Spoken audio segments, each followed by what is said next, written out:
এত সোনা এই দ্বীপে এলো কোথা থেকে? তাহলে কি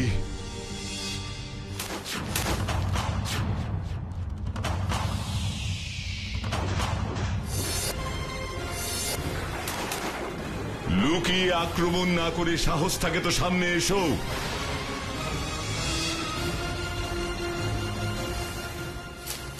লুকিয়ে না থেকে সাহস থাকে তো সামনে এসো বলছি, সামনে এসো বলছি।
শক্তিশালী শক্তিশালী, এমন শক্তিশালী মানুষ আমি আগে দেখিনি। কে তুমি? আমি বাটুল। কি চাও? কেন এসেছো আমার দ্বীপে? সব বলবো, তার আগে আপনি আমাকে একটা কথা দিন মহারাজ। বলো। আমার কথা আপনি যথেষ্ট গুরুত্ব দিয়ে বিবেচনা করবেন। একজন শক্তিশালী মানুষ যখন আর একজন শক্তিশালী মানুষের সাথে কথা বলে তখন তো তাকে গুরুত্ব দিতেই হবে। বলো, কি বলতে চাও? এত সোনা আপনি কোথায় পেলেন মহারাজ? এই কথা জানতে চাও কেন? কারণ এর সাথে শুধু আপনার দ্বীপই নয়, গোটা পৃথিবীর সুরক্ষার প্রশ্ন জড়িয়ে আছে। আমার দ্বীপের সোনার সাথে পৃথিবীর সুরক্ষার প্রশ্ন জড়িয়ে আছে? হ্যাঁ মহারাজ, তাই আপনি আমাকে বলুন এত সোনা আপনি কোথায় পেলেন যে তা দিয়ে গোটা দ্বীপটাই সোনায় মুড়ে দিয়েছেন? ঠিক আছে, বলছি, শোনো তাহলে। হঠাৎ একদিন রাতের বেলা আকাশে দেখি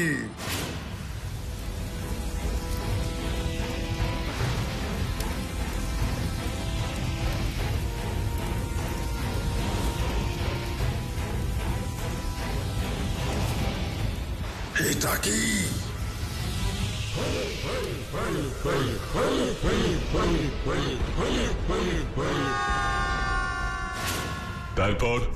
তারপর কি হলো মহারাজ?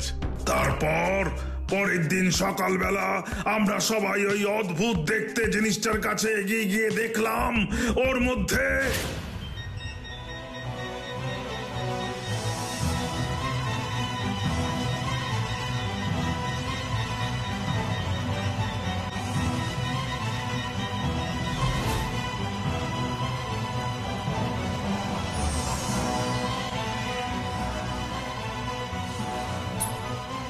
সোনা। সোনা সোনা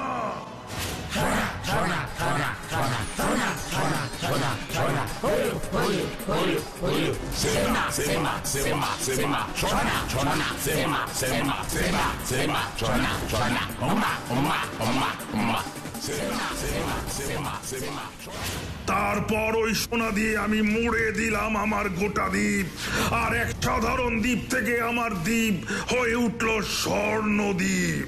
কিন্তু এই সোনা তো আপনার নয় মহারাজ। চুপ করো বাটুল, আর একটা কথা নয়। আমার দ্বীপে সোনা পাওয়া গেছে, এই সোনা আমার হবে না তো কার হবে? এ দেশের সরকারের মহারাজ।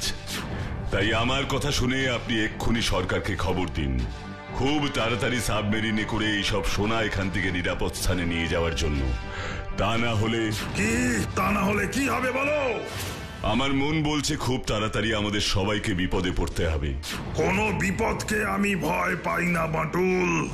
আমিও পাই না মহারাজ, কিন্তু নিজেদের সাহস দেখাতে গিয়ে অন্যদের বিপদে ফেলা কোনো বুদ্ধিমানের কাজ নয়। কি বলতে চাইছো তুমি? আমি বোকা? আমার মাথায় বুদ্ধি নেই? সেটা তো আপনার কথা নয়, কাজই প্রমাণ করবে মহারাজ। না না না, তুমি যতই আমাকে বোকা বানানোর চেষ্টা করো, আমি তোমার কথা শুনে এই সোনা কিছুতেই সরকারকে দেব না, কিছুতেই না। তাতে যা হবার হবে।